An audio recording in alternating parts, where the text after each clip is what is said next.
ఇది కూడా ప్రియమైన దేవుని బిడ్డలారా, ఈరోజు ఈ పాట పాడుతుంటే ప్రభు నిజంగా నా హృదయంలో ఒక వాంఛ, నా హృదయంలో ఒక వాంఛన కలుగు చేశాడు. ప్రతి చోట మేము వెళ్ళిన ప్రతి చోట నీకు సాక్షిగా బ్రతికే కృపని మనం అడగాలి.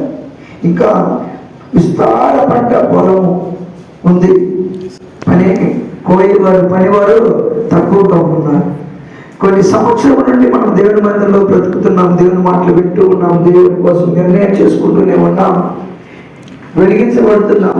కానీ మందిరం నుంచి బయటకు వెళ్ళిపోయిన తర్వాత ఇక్కడ తీసుకొని తీర్మానాలు మనం మర్చిపోతున్నాం. ఇక్కడ వెలిగించబడి బయటకు పోయి ఆరిపోతున్నాం. ఇలా అయిపోతే ఎప్పుడు ఈ పంట కోసేది? విస్తారమైన పంట ఉంది.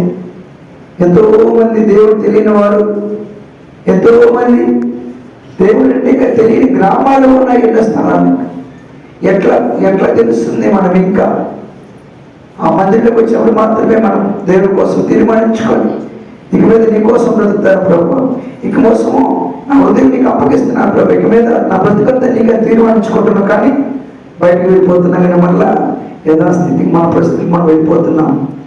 ఇలా ఉంటే ఎట్లా దేవుని రాజ్యం ఎలా విస్తరించబడుతుంది? మరి ఆయన నిజమైన దేవుడని, ఈ లోకానికి రక్షణ కలిగించి వచ్చిన వాడు మన ప్రభువుని యేసయ్యని ఎలా తెలియబడుతుంది? జీవితాలను మన హృదయాన్ని కాపాడదని మన ప్రభువుని యేసయ్య వచ్చారు.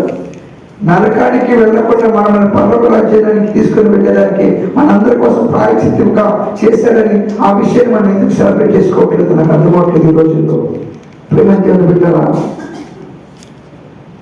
లోకమంతా చాటించాలి దేవుని ప్రేమను, లోకమంతా ప్రకటించాలి